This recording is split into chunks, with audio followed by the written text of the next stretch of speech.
Good morning students. Class 12th में chapter 8 का जो हम लोगों ने लास्ट टॉपिक किया था उसमें अब तक हम लोगों ने कवर अप कर रखा है अपना bacterial disease, viral disease and the disease caused by the protozoan. तो आज हम लोग स्टडी करेंगे फंगल डिजीज़ के बारे में। Fungal disease as you all know, जो फंगस है वो ग्रो करने के लिए उसको जो बेस चाहिए होता है उसको हम लोग नाम किसका देते हैं, सबस्ट्राटम का। ठीक है, जो बेस चाहिए जिसके ऊपर वो ग्रो होता है हम उसको नाम देते हैं सबस्ट्राटम।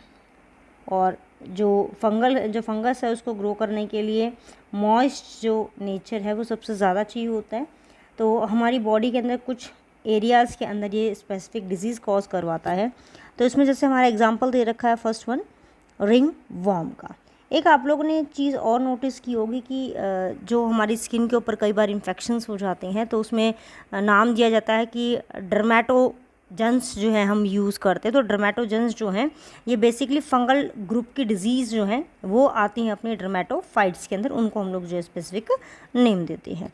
अब आता है इसके अंदर फर्स्ट वन हमारा रिंग वॉर्म। रिंग वॉर्म जो है ये डिफरेंट टाइप के फंगस से होता है, जिसमें जैसे माइक्रोस्पोरम जो है, माइक्रोस्पोरम ये बेसिकली स्किन और हेयर्स को अफेक्ट करता है। हेयर्स पूरी बॉडी का कोई भी हेयर्स हो, ठीक है, कहीं पे भी अफेक्ट कर सकता है। हेयर्स का हमारा जो स्काल्प है, ठीक है, हम लोग बोलते हैं कि हमारे बहुत ज़्यादा डैंड्रफ हो रखा है, तो वो डैंड्रफ जो है वो एक टाइप से हमारी बॉडी के अंदर फंगस का ही कहीं ना कहीं इफेक्ट होता है। ट्राइकोफाइटोन जो है ये स्किन पे, हेयर्स पे और नेल्स पे कहीं पे भी जो है इजीली ग्रो कर सकता है। एपिडर्मेटोफाइटोन जो है ये स्किन और नेल्स पे ग्रो करता है। तो अगर कॉमन हम लोग देखें तीनों फंगस के अंदर तो कॉमन क्या है कि तीनों के तीनों स्किन के ऊपर बहुत इजीली ग्रो कर जाते हैं। ह्यूमन बीइंग के अंदर जब इसका इन्फेक्शन होता है तो वो डायरेक्टली होता है विद पर्सन से या फ्रॉम सॉइल, क्योंकि सॉइल के अंदर स्मॉल स्मॉल जो स्पोर्स होते हैं फंगस के वो प्रेजेंट है, एयर के अंदर भी प्रेजेंट है। जैसे ही हमारे स्किन के ऊपर वो सेट होते हैं उनको प्रॉपर टेम्परेचर, मॉइस्चर मिलता है और वो धीरे धीरे ऐसे इस तरीके से ग्रो होना स्टार्ट करते हैं। अब जब वो ग्रो होना स्टार्ट करते हैं तो इस तरीके से एक वो एरिया बना लेते हैं, ठीक है, डार्क सर्कल एरिया बना लेते हैं। इनको हम लोग फिर नाम देते हैं किसका, लेसेंस का। ठीक है, हम इनको लेसेंस का नाम देते हैं। उसके बाद नेक्स्ट आता है कि एक इन्फेक्टेड पर्सन जो है अगर उसको ये हो रखा है तो दूसरे पर्सन को कैसे जाएगा। इन्फेक्टेड पर्सन जो है अगर हम उसका यूज़ करते हैं, टॉवल यूज़ किया, क्लोथ यूज़ करें या कॉम्स अगर हमने यूज़ करें, कॉम्स किस लिए बोला है, ये स्पेशली है डैंड्रफ के लिए। ठीक है, अगर हम उसको यूज़ करते हैं क्योंकि स्किन के ऊपर है, हेयर्स के ऊपर है, तो वो दूसरी बॉडी के ऊपर भी ऑटोमेटिकली ट्रांसफ़र हो जाएंगे।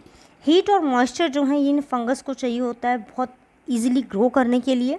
इवन जो एरियाज़ हैं जिसमें दे रखा है स्किन फोल्ड्स, यानी कि हमारी जो टोज़ हैं, हमारी जो उंगलियां हैं, फिंगर्स जो हैं, उनके बीच का ये जो गैप है यहाँ पर भी ये बहुत इजीली जो है ग्रो कर जाते हैं। रेनी सीजन में हम लोग कई बार देखते हैं हमारी फिंगर्स के बीच में, टोज़ के बीच में हमारी जो स्किन होती है वो इस तरीके से फ्रेगमेंट फॉर्म में धीरे धीरे उतरना शुरू हो जाती है। तो वो सारा किसका इफेक्ट होता है, हमारा फंगस का। इसके सिम्टम्स देखिए क्या है। सिम्टम्स के अंदर हैं जो अभी मैंने आपको बताया था कि लेसेंस जो हैं वो ग्रो हो जाते हैं। लेसेंस क्या बताए थे, इस तरीके से स्किन के ऊपर डार्क ऐसे पैचेस जो हैं वो धीरे धीरे बनने स्टार्ट हो जाती हैं। ठीक है, अब जो ये पैचेस हैं ये स्किन पे भी हो सकते हैं, नेल पे भी हो सकते हैं, हमारे स्काल्प यानी कि हेयर की, हमारे जो सिर जो है जिसके ऊपर हमारे हेयर्स ग्रो कर रखे हैं उसका जो बेसमेंट है उसको बोलते हैं ना स्काल्प, उस पर ग्रो कर सकती हैं। जो लेसेंस हैं ये इनके साथ साथ जब ये ग्रो करते तो इनके ऊपर ईचिंग यानी कि ये जो रैशेस बना हुआ हमारा, इससे बहुत एक्सेस में जब हम लोग को ईचिंग होती है, हम जब खुजलाते हैं इसके ऊपर तो हमारी स्किन जो होती है इस तरीके से फ्रेगमेंट करके उसमें से झड़नी शुरू हो जाती है, निकल जाती है। उसके बाद नेक्स्ट आती है हेलमिंथिक डिजीज़। हेलमिंथिक डिजीज़ जो है बेसिकली ये हमारी वॉर्म्स की डिजीज़ है। ठीक है, वॉर्म्स की डिजीज़ इसलिए कि इसके अंदर कीड़े जो होते हैं चाहे वो स्मॉल हो या लार्जर हो वो ग्रो करते हैं। सबसे फर्स्ट वन हमारा आता है ascariasis. Ascariasis you all no कि पेट के कीड़े हम नॉर्मली बोलते हैं इनको। एस्कैरिसिस जो है ये नाम दे रखा, these are endoparasite. Endo किस लिए, बिकॉज ये बॉडी के इनसाइड में जाकर ग्रो करते हैं, that's why these are called as endoparasite. इसका साइंटिफिक नेम क्या है, एस्कैरिस लुम्ब्रिकॉइड, और कॉमनली हम इसको बोलते हैं राउंड वर्म। इसके जो एग्स होते हैं वो जो पैरासाइट है जब एक्सक्रीट करता है, यानी कि कोई भी पर्सन है, इन्फेक्टेड जो पर्सन है, मालूम किसी के पेट में कीड़े हैं, ठीक है, और जब वो फेसेस को रिलीज़ करता है तो वो जो एग्स होते हैं वो काफ़ी टाइम तक जो है सॉइल में या सराउंडिंग कंटामिनेटेड अगर वाटर है उसके अंदर वो प्रेजेंट होती हैं, तो वो अगर किसी भी थ्रू से, चाहे वो कंटामिनेटेड हो वेजिटेबल्स से, फ्रूट से, वाटर से, कैसे भी हमारी बॉडी के अंदर अगर एंटर करते हैं, तो वो जो उसके एग्स हैं वो बॉडी के अंदर एंटर करें, फिर धीरे धीरे वो स्मॉल वॉर्म के अंदर कन्वर्ट होंगे, and when they get proper nourishment they grow to normal height वो ग्रो कर सकते हैं। सपोज 10 सेंटीमीटर तक की जो लेंथ है वो नॉर्मली एक्वायर कर सकते हैं। ना what are the symptoms? Symptoms के अंदर जो होता है इसमें एब्डोमिनल पेन होगा, इनडाइजेशन, प्रॉपरली हम खाना नहीं खा सकते हैं। उसके बाद इंटरनल ब्लीडिंग क्यों होगी कि देखो इस तरीके से जो वॉर्म होता है स्मॉल इंटेस्टाइन में जो वो स्टक करता है, तो वो इस तरीके से उसको पंचर करेगा यहाँ पे इस वॉल के ऊपर, किस लिए? अपने आप को हैंग करने के लिए, क्योंकि जो फूड है वो कहाँ जाएगा? एब्डोमिनल जो हमारी इंटेस्टाइन की जो वॉल है उसके अंदर जाएगा। तो नरिशमेंट के लिए जब वो यहाँ पे हुक इसका अपना पेनिट्रेट करेगा तो यहाँ पे ब्लीडिंग स्टार्ट हो जाती है, ठीक है। उसके बाद नेक्स्ट है मस्कुलर पेन होगा। फीवर जो है ये रेयर होता है, इट्स नॉट कन्फर्म कि फीवर होगा। एनामिक, क्योंकि ब्लीडिंग हो रही है तो ब्लीडिंग की वजह से जो पर्सन है उसका जो HB लेवल है वो डाउन हो सकता है, इसलिए एनामिक भी हो सकता है पर्सन। नोजिया और हेडेक हो सकता है, यानी कि जो सिर में है बहुत एक्सेस में दर्द हो सकता है, बिकॉज गैस्ट्रिक प्रॉब्लम इसके अंदर हो सकती है हमारी। और अगर बहुत लेंथ अगर इंक्रीज़ हो जाए, क्योंकि जैसे यहाँ पे उसने यहाँ पे हैंग आउट कर रखा है और वो अपने एरिया को इस तरीके से कॉइल अप करके ऐसे सेट हो रहा है, तो ये जो पैसेज है यहाँ से जो फूड आएगा हमारा, उसके लिए पैसेज क्या हो गया? यहाँ पे ब्लॉक हो गया, तो पैसेज भी जो है ब्लॉक कर सकता है। उसके बाद नेक्स्ट हमारी डिजीज़ आती है फिलारिसिस, यानी कि एलिफेंटासिस। एलिफेंटासिस इसको हम लोग किस लिए बोलते हैं? इसका मेन रीज़न क्या है कि इसमें जो है पर्सन की बॉडी जो है उसमें जब ये वॉर्म एंटर करता है, इसमें देखिए डायग्राम में दिखाते हैं आपको, ये देखिए इसमें इस लिम्ब पे ये विचारिया जो होता है ये लोअर लिम्स के ऊपर अटैक करता है, ठीक है। फिलारिसिस होती है लोअर लिम्स के ऊपर, तो ये जो लोअर लिम्स है ये हमारे हैंड है, इनको हम लोग बोलते हैं अपर लिम्स, ठीक है। और लेग्स को नाम किसका दिया जाता है? लोअर लिम्स का, ठीक है। तो इसमें क्या होगा कि लिम्ब पे यहाँ पर जब वो एंटर करेगा इन्फेक्टेड जो हमारा वॉर्म है वो, तो वो क्या करता है कि हमारी सेल्स के बीच में जो फ्लूइड है जिसको हम लोग नॉर्मली बोल देते हैं किसका? अपना बॉडी फ्लूइड, उस बॉडी फ्लूइड को वो बाहर निकाल देता है और उस एरिया पे स्वेलिंग आनी स्टार्ट हो जाती है, और हमारी बॉडी के जो सेल्स हैं वो दोबारा से उस फ्लूइड को रिटेन नहीं कर पाते, और जो फ्लूइड होता है स्पेशली वो होता है हमारा लिम्फ फ्लूइड, ठीक है। लिम्फ हमारा जो है ये एक और कनेक्टिव टिश्यू होता है जिसका कलर होता है वाइटिश कलर का। जैसे नॉर्मल अगर आप लोग देखें जब हमें मधुमक्खी काटती है, कभी भी कोई हनी बी बाइट करती है तो हमारे हाथों पे स्वेलिंग आ जाती है, तो ठीक वैसे ही वो स्वेलिंग तो रिकवरेबल है, बट वुचेरिया से जो स्वेलिंग आती है वो रिकवरेबल नहीं है। इसके जो फिलारियल वॉर्म है इसके दो साइंटिफिक नेम है, एक है वुचेरिया बैंकोफ्राइड, एक है वुचेरिया मलयाई। दोनों में से कुछ भी हो सकता है। इसका जो वेक्टर है वो है culex mosquito, as it is female ही होगी इसके अंदर भी कैरियर। उसके बाद है कि जिस ऑर्गन के अंदर जाएगा वहाँ पे इन्फ्लेमेशन, वहाँ पे इरिटेशन होनी स्टार्ट हो जाएगी, रेडनेस स्टार्ट हो जाएगी वहाँ पे जिस एरिया में रहेंगे। लोअर लिम्ब की ब्लॉकेज कर देंगे जिसकी वजह से स्वेलिंग स्टार्ट हो जाएगी, और जो फ्लूइड है वो बॉडी के बाहर रिलीज़ हो रहा है, तो जो इसका एरिया है वो लगेगा हमें जैसे पूरा का पूरा जो लेग है बहुत ही ज़्यादा स्वेलअप हो रखा है, और इसका सीधा सीधा इफेक्ट होगा जेनाइटल ऑर्गन्स के ऊपर, ठीक है। यानी कि अगर मेल है या फीमेल कोई भी हो उसके रिप्रोडक्टिव ऑर्गन्स के ऊपर इसका सीधा सीधा इफेक्ट होता है। नेक्स्ट आता है prevention and control of infectious disease. हम प्रिवेंशन कैसे करें? तो इसके अंदर अलग अलग कैटेगरीज हमारी आती हैं।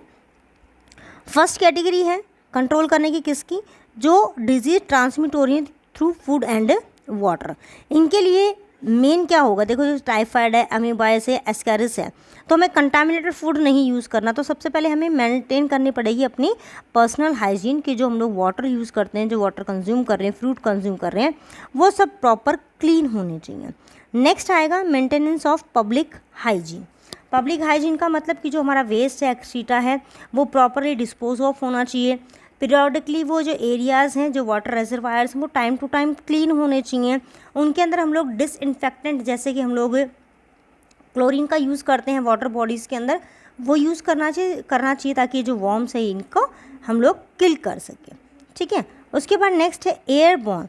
एयरबॉर्न के अंदर कौन सी हो जाएंगी, जैसे हमारी कॉमन कोल्ड है, निमोनिया है, ठीक है, तो इसमें भी सेम वही आ जाएगा कि पर्सनल हाइजीन मेंटेन होनी चाहिए, जो पब्लिक हाइजीन है वो मेंटेन होनी चाहिए। मान लो एक पर्सन को कॉमन कोल्ड है, अगर वो कफ को थ्रू आउट कर रहा है कहीं पे भी, तो वो प्रॉपर डिस्पोजेबल हो, एक प्रॉपर एरिया में उसको डिस्पोज करे, ये नहीं कि मन करा वहीं पे फेंक दिया, ठीक है। क्लोज कांटेक्ट नहीं होना चाहिए उन पर्सन से जिनको कम्युनिकेबल डिजीजेस हैं हमारी, या उनकी किसी भी बिलोंगिंग से। बिलोंगिंग का मतलब मान लो उसका हैंकी हम लोग यूज़ कर रहे हैं, उसका टावल यूज़ कर रहे हैं, उसके हम लोग सपोज वी आर सेइंग कि हम जो है उसके यूटेंसिल यूज़ करें जिसमें उसने खाना खाया या पानी पिया है, तो वो हमें डिसीज़ जो है कॉज हो सकती है। उसके बाद वेक्टर बॉर्न। वेक्टर बॉर्न का मतलब जो किसी के थ्रू ट्रांसफ़र हो रहे हैं, जैसे कि हमारे मॉस्किटो, ठीक है, मॉस्किटो या फ्लाइज हैं, ठीक है, इनके थ्रू अगर वो ट्रांसफ़र हो रहे हैं, these are called as vector borne diseases. तो वेक्टर बॉर्न डिजीजेस में कौन कौन से हमारे, मलेरिया है, फ्लैरेसिस है, डेंगू है, चिकनगुनिया है, ठीक है। तो इसमें सबसे मेन होता है eradication of vector and their breeding place. जिस एरिया में ये वेक्टर ग्रो करते हैं उस जगह को ख़त्म करो, ठीक है। जैसे मैं पता है कि during the rainy season water अगर कहीं पर कलेक्ट होता है, स्टेगनेंट हो जाता है एक जगह पे, अगर वो पानी खड़ा हो जाता है तो उसके ऊपर बहुत ज़्यादा चांसेस होते हैं कि जो वॉर्म्स हैं, सॉरी जो मॉस्किटोज़ हैं, इनके जो लार्वल हैं, जो एग्स हैं, वो बहुत जल्दी ग्रो कर सकती हैं। तो उसके ऊपर हम लोग क्या कर सकते हैं, एक ऑयल की लेयर कर सकते हैं। तो ऑयल की लेयर क्या होगी, उससे जो एटमॉस्फेरिक ऑक्सीजन है उसका जो एक्सचेंज प्रोसेस है वो ब्रेक हो जाएगा, and due to lack of oxygen जो एग्स उनकी डेथ हो जाएगी, ठीक है। दूसरा हम किसका यूज़ कर सकते हैं, नेट्स का यूज़ करते हैं, मच्छरदानी का यूज़ कर सकते हैं हम लोग। उसके बाद नेक्स्ट आ जाएगा हमारा कि इसके अंदर हम लोग और क्या क्या कर सकते हैं, स्टैग्नेशन वाटर जो है उसको अवॉइड कर सकते हैं। अब ये देखिए एक स्पेशल फ़िश है हमारी गैम्ब्यूसिया, इसको पॉन्ड्स के अंदर स्पेशली इसलिए डाला जाता है कि ये मॉस्किटो को जो लार्वा होता है उसको फीड करती है, उसको खा लेती है, ठीक है। जैसे मान लो सरफेस के ऊपर यहाँ पे बहुत सारे इसके लार्वा हैं और ये फ़िश क्या करेगी, इन सबको ईट अप करना स्टार्ट कर देगी, ठीक है। तो यहाँ पे हम लोग कोई केमिकल यूज़ नहीं कर रहे, यहाँ पे हम लोग क्या यूज़ कर रहे हैं, एक बायो कंट्रोल मेथड, ठीक है। बायोलॉजिकल कंट्रोल मेथड हम यूज़ कर रहे हैं जिसमें एक ऑर्गेनिज्म जो है वो दूसरे को ईट कर रहा है without harming the other one. Insecticides का हम लोग स्प्रे कर सकते हैं, कहाँ पे स्प्रे कर सकते हैं इंसेक्टिसाइड का, जो डिचेस हैं यानी कि जो ड्रेनेज वाले एरिया हैं, जो लोअर एरिया हैं हमारे जहाँ पे पानी इकट्ठा होता है वहाँ पे स्प्रे कर सकते हैं ताकि ये जो इंसेक्ट्स हैं ये ग्रो ना कर सकें। वायर मैश यानी कि हम लोग अपने घरों पे क्या करते हैं कि एक तो मेन डोर होता है, इसके अलावा हम लोग क्या करते हैं कि थोड़े से ग्रिल वाले जाली वाले जो दरवाजे हैं वो भी लगवाते हैं ताकि इंसेक्ट जो है मॉस्किटोज अंदर ना आ जा सकें। इसके अलावा और क्या होता है, इसमें हमारा आता है मेन फैक्टर वैक्सीनाइजेशन और इम्यूनाइजेशन। ये सभी डिजीज़ की नहीं है, कुछ स्पेशल डिजीज़ के लिए जैसे कि पोलियो है, डिप्थीरिया है, टेटनस है, वूफिंग कफ है, इनकी वैक्सीनेशन और इम्यूनाइजेशन करवाई जाती है स्मॉल चाइल्ड्स को। दोनों के बीच में डिफरेंस क्या होता है ये हम लोग आगे वाले टॉपिक्स में कवर अप करेंगे। And use of antibiotic and drugs, अगर कोई पर्सन इन्फेक्टेड हो जाता है, इनमें किसी को बीमारी लग जाती है, इनमें से को सपोज मलेरिया हो जाए किसी पर्सन को, या कॉमन कोल्ड हो जाता है, निमोनिया हो जाता है, तो प्रॉपर उसके एंटीबायोटिक्स या उसके ड्रग्स को हम लोग जो है यूज़ कर सकते हैं। तो ये आज हमारा टॉपिक कवर अप होता है about all the common diseases, जो हमारी कॉमन डिजीज़ हमने स्टडी करनी थी। And next topic we will conclude about the immunities and the antibodies, कि हमारी बॉडी में इम्यूनिटी जो है वो किस टाइप की है। So go on watching till then, bye। आपसे मिलते हैं फिर नेक्स्ट वीडियो में। Okay then.